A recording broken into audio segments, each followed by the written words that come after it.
Selamat pagi semua anak-anak sekolah Kristen Terang Bangsa. Apa kabarnya pagi hari ini? Pasti semua luar biasa. Ucap syukur untuk Tuhan Yesus kalau pagi hari ini setiap kita masih diberi kesempatan. Yuk sebelum kita mulai aktivitas kita hari ini, belajar kita hari ini, mari kita datang ke Tuhan. Saya mau ajak kita semua berdoa. Yuk mari kita berdoa. Tuhan Yesus, kami ucap syukur untuk pagi hari ini. Terima kasih untuk anugerah-Mu, terima kasih untuk berkat-Mu. Kalau pagi hari ini Engkau masih beri kami kesempatan untuk menghirup nafas, Engkau masih beri kami kesehatan, kami ucap syukur Tuhan Yesus buat berkat-Mu.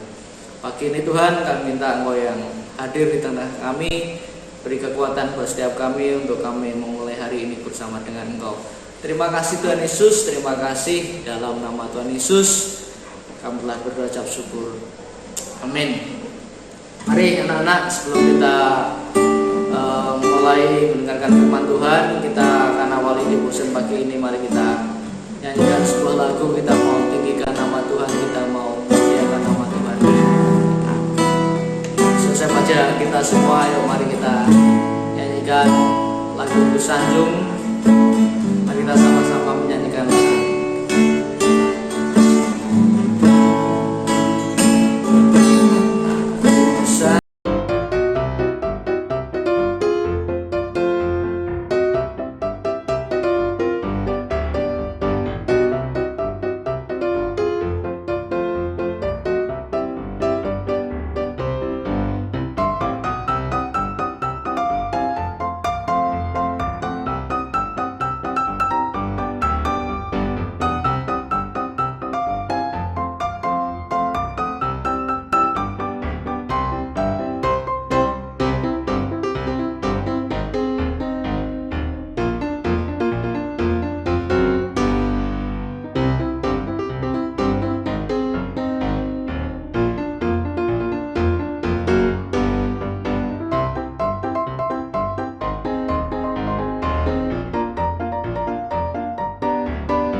Yesus, pagi hari ini perkuat kami dengan firman yang dari Engkau.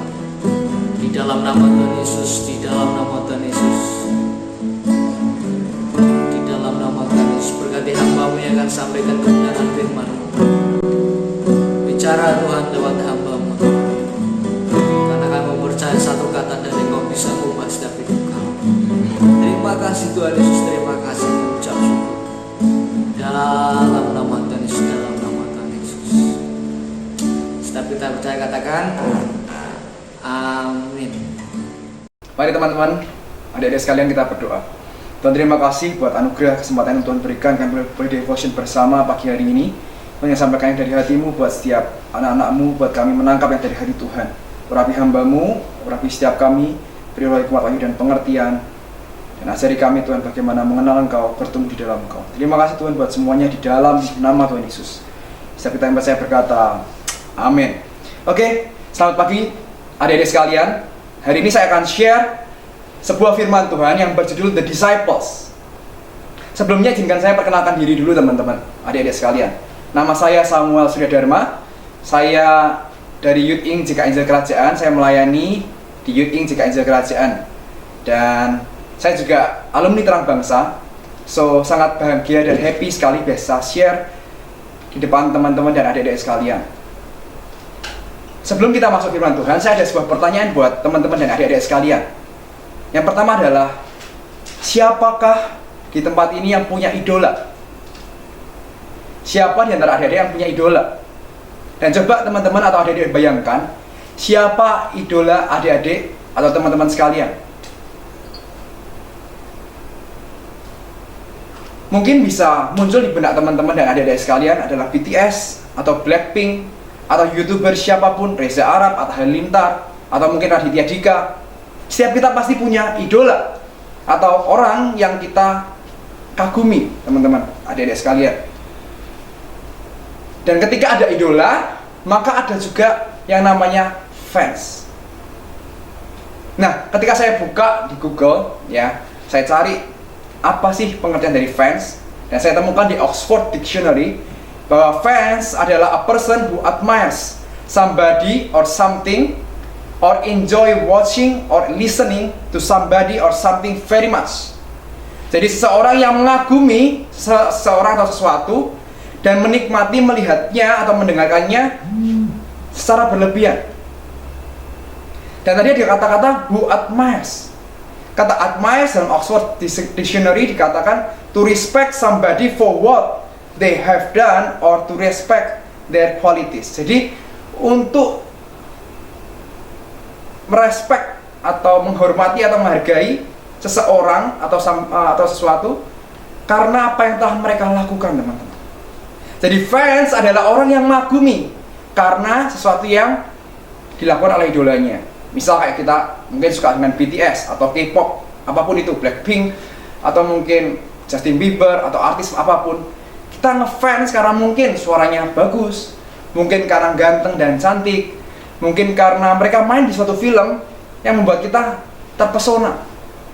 Saya ingat beberapa waktu yang lalu ada film Wonder Woman, dan seluruh teman-teman saya, sebagian besar berkata bahwa Wonder Woman itu sangat cantik, Gal Gadot itu cantik, dan mereka ngefans dengan Gal Gadot. Saya ingat teman-teman, waktu saya seusia teman-teman, waktu itu saya ingat saya duduk di bangku sekolah dan saya ada di SD hari itu. Saya punya idola. Hari itu ada 4 tokoh terkenal. Zaman saya SD ada 4 tokoh terkenal. Waktu itu belum terkenal K-pop. Waktu itu masih banyak film dari Taiwan. Dan 4 tokoh ini adalah EXE, teman-teman. Mungkin ada sebagian yang ngerti, mungkin sebagian enggak. Tapi izinkan Kokoh memperkenalkan siapa EXE itu. EXE adalah 4 orang, ya, cowok. Kalau sekarang mungkin istilahnya boyband, tapi hari itu tidak ada istilah boyband. EXE ini 4 orang cowok, mereka penyanyi sekaligus main film. Dan hari itu film yang mereka mainkan, yang berjudul Meteor Garden, itu populer di Indonesia, di negara di Asia. Saya ingat tahun lalu, bukan tahun lalu, 2019, waktu saya di Singapura, saya juga bertemu dengan teman-teman dari berbagai macam negara. Ada yang dari China, Taiwan, ada yang dari Malaysia, ada yang dari Vietnam, Kamboja, dan lain-lain. Dan mereka punya satu kesamaan. Ketika kita nyanyi ya, kadang-kadang setelah kelas, malamnya kita ada fellowship, kita makan bareng, kita barbekyuan bareng, kita ngobrol-ngobrol. Kadang-kadang kita ambil gitar sama-sama, kita mainkan jreng. Bukan lagunya, bukan Holy Holy Are You Lord, bukan Haleluya. Tahu nggak lagunya apa? Lagunya Efse, teman-teman. Lagu bahasa China yang kalau saya nyanyikan mungkin teman-teman bisa ketawa. Tapi hari itu kita ngefans sama Efse. Karena sebagian besar teman-teman yang sekolah dengan saya itu seumuran dengan saya. Jadi mereka ngerti siapa F4 ini, Efse ini, Efse dan F4 ya. So hari itu kita ngefans sama Efse, ya. Dan saya waktu di SD itu, saya bahkan sampai mimpi ketemu Efse. 4 orang artis terkenal hari itu datang ke rumah saya. Nggak cuma datang, bermalam dan nginep di rumah saya, teman-teman.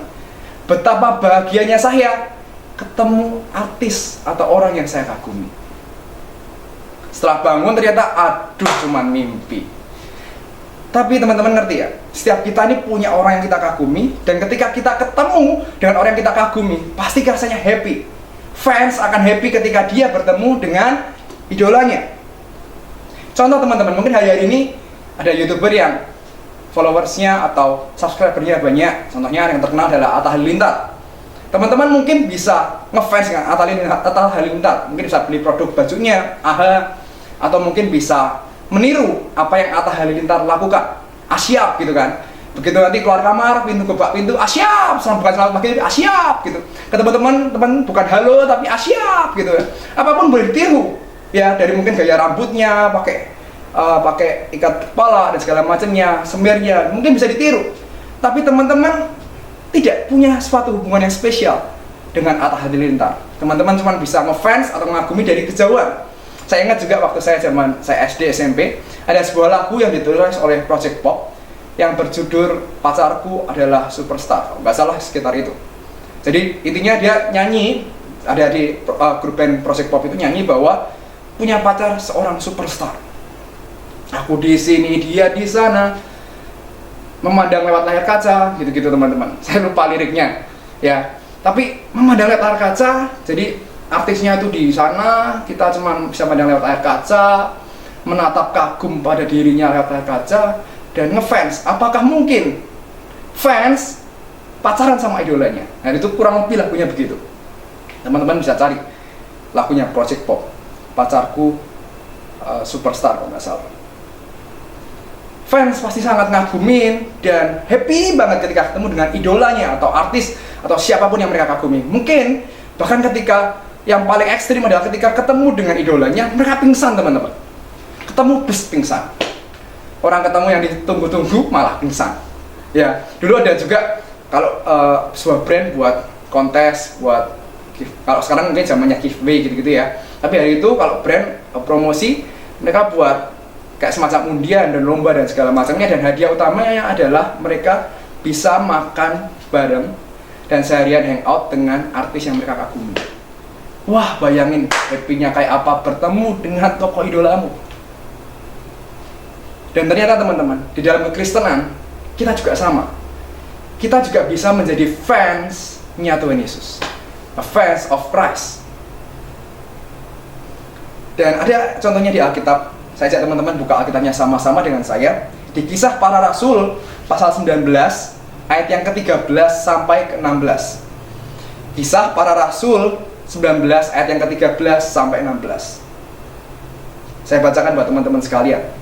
Juga beberapa tukang jampi Yahudi yang berjalan keliling di negeri itu mencoba menyebut nama Tuhan Yesus atas mereka yang kerasukan roh jahat dengan berseru, katanya, "Aku menyumpahi kamu demi nama Yesus yang diberitakan oleh Paulus." Mereka yang melakukan hal itu ialah 7 orang anak dari seorang imam, kepala Yahudi yang bernama Skewa. Tetapi roh jahat itu menjawab, "Yesus aku kenal dan Paulus aku ketahui, tetapi kamu siapakah kamu?" Dan orang yang dirasuk roh jahat itu menerpa mereka dan menggagahi mereka semua dan mengalahkannya sehingga mereka lari dari rumah orang itu dengan telanjang dan luka-luka. Amin. Teman-teman, bayangin teman-teman, hari itu ada 7 orang anak imam. Teman-teman ngerti ya, imam hari ini mungkin dikenal sebagai mungkin pendeta atau seorang pemuka agama. 7 orang anak imam, ya, mengusir roh jahat. Ini anak-anak Skewa, mengusir roh jahat dan diketawain sama roh jahat. Dikatakan di ayat yang ke-15, Yesus aku kenal dan Paulus aku ketahui, tetapi kamu, siapakah kamu? Menurut saya, 7 orang anak sekewanya adalah fans of Christ. Kenapa? Karena kalau dibaca lagi, ya, di ayat yang ke-13 dikatakan, aku menyumpahi kamu demi nama Yesus yang diberitakan oleh Paulus. Jadi mereka mengusir setan menggunakan nama Yesus, sudah benar itu, tapi yang diberitakan oleh Paulus. Mereka ngerti berita atau tentang Tuhan Yesus dari orang lain. Padahal hari itu teman-teman, Tuhan Yesus itu nggak cuma sekedar dari Paulus saja. Kita bisa baca lewat firman Tuhan dan segala macamnya, ya, dari surat-surat yang ditulis oleh para rasul.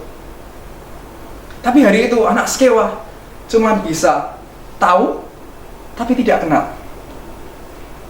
Tuhan mau kita buat jadi disciple dan bukan jadi fans aja. Teman-teman bisa jadi fans of Christ, tapi Tuhan mau kita menjadi the disciples of Christ. Kata disciple dalam Oxford Dictionary dikatakan a person who believes in and follow the teaching of a religious or political leader. Jadi seorang yang percaya dan mengikuti pengajarannya. Nggak cuman mengagumi, tapi percaya dan mengikuti pengajarannya. Di dalam Matius 28 ayat ke-19 sampai 20, saya bacakan buat teman-teman sekalian. Firman Tuhan berkata, karena itu pergilah, jadikanlah semua bangsa muridku, dan baptislah mereka dalam nama Bapa dan Anak dan Roh Kudus, dan ajarlah mereka melakukan segala sesuatu yang telah kuperintahkan kepadamu, dan ketahuilah aku menyertai kamu senantiasa sampai kepada akhir zaman. Amin. Dikatakan, karena itu pergilah jadikanlah semua bangsa muridku, bukan karena itu pergilah jadikanlah semua bangsa fansku. Tuhan nggak pernah nyari fans, teman-teman. Tuhan nyari murid, the disciple. So hari ini saya mau ngajak teman-teman buat kita sama-sama, mari menjadi fansnya Tuhan. Mari menjadi muridnya Tuhan. Jangan berhenti di fans, tapi mari kita menjadi the disciples of the Christ. Nah, saya mau share ke teman-teman sekalian, ada perbedaan antara fans dan disciple. Ada beberapa perbedaan antara fans dan disciple yang saya catat. Yang pertama gini, fans itu tidak punya hubungan personal, tapi disciples punya hubungan personal. Katakan sama-sama dengan saya, fans tidak punya hubungan personal, disciple punya hubungan personal. Alright? So, teman-teman, gini, ketika teman-teman ngefans dengan seseorang, seperti lagunya tadi, Project Pop, kamu bisa memandang kagum pada dirinya, tapi cuma lewat layar kaca. Hari itu TV yang terkenal, sekarang mungkin gadget, lewat YouTube atau Instagram mungkin. Teman-teman hanya bisa mengaguminya dari kejauhan. Tapi kalau teman-teman jadi murid, teman-teman akan bisa selalu belajar dari dia. Bayangin teman-teman, hari ini teman-teman kan semua sekolah di Terang Bahasa. Teman-teman pasti punya hubungan, nggak cuma sekedar tahu gurumu, tapi pasti kenal gurumu. Ya, guru adalah orang yang ngajari teman-teman, mendidik step by step. Kalau salah ya dimarahi, kalau benar dipuji, ya dituntun buat gimana caranya bisa menguasai apa yang harus dipelajari. So, disciple punya hubungan pribadi dengan gurunya. Tuhan mau kita punya hubungan pribadi dengan Tuhan, nggak cuma sekedar tahu Yesus, tapi Tuhan mau kita kenal Yesus. Ya. Dan kalau kita bicara soal punya hubungan personal, artinya teman-teman juga Tuhan kasih kesempatan buat kita ini punya privilege buat ketemu dia kapanpun kita mau. Coba teman-teman, kalau sesuatu terjadi pada dirimu, idolamu menurutku nggak akan nolong kamu, tapi gurumu akan mengupayakan gimana nolong kamu. So Tuhan mau lebih dekat dengan kamu sebagai guru, sebagai orang yang ngajarin kamu, dekat denganmu, dan gak cuma sekedar kamu kagumin aja. Tapi yang kedua teman-teman, fans tidak ada ikatan. Katakan fans tidak ada ikatan. Kemudian disciple ada ikatan atau komitmen. Jadi ketika teman-teman jadi fans, teman-teman bisa pindah idola kapanpun. Saya dulu pernah ngefans dengan seorang artis, seorang penyanyi yang terkenal. Saya nggak mau sebut nama. Dan suaranya bagus, lagunya keren. Tapi belakangan saya tahu bahwa orang itu sesuka sama jenis. Dan itu membuat saya jadi tidak ngefans lagi dengan dia. Saya tidak mengidolakan dia lagi, saya ngefans dengan yang lain. Sah-sah aja sih. Tapi ketika kamu jadi fans, ketika kamu tidak suka, kamu bisa pindah. Karena kamu tidak ada ikatan atau komitmen dengan dia. Tapi kalau kamu sebagai murid, teman-teman sebagai murid dari gurumu, dari guru di Terang Bangsa ini, begitu teman-teman mungkin nggak suka dengan gurumu, suka atau tidak suka, teman-teman tetap harus ketemu dan belajar dari gurumu. Kita nggak tentu bisa mensukai, punya rasa suka atau senang dengan guru tertentu, tapi ketika kita belajar dari guru, suka atau tidak suka, kita harus tetap belajar. Ya, karena memang saat dididik itu nggak enak kadang-kadang, tapi tujuannya adalah baik, gurumu itu sayang dengan kamu. So kadang-kadang kita masih belum bisa melihat itu, dan kadang-kadang kita jengkel atau nggak suka. Tapi guru maksudnya didik adalah baik, dan ketika teman-teman jadi murid atau disciple, teman-teman ada ikatan atau komitmen. Ya, yang ketiga adalah fans, percaya dari apa kata orang, dan disciple, percaya dari kenal pribadi. Mungkin orang bisa bilang idolamu ini A, B, C.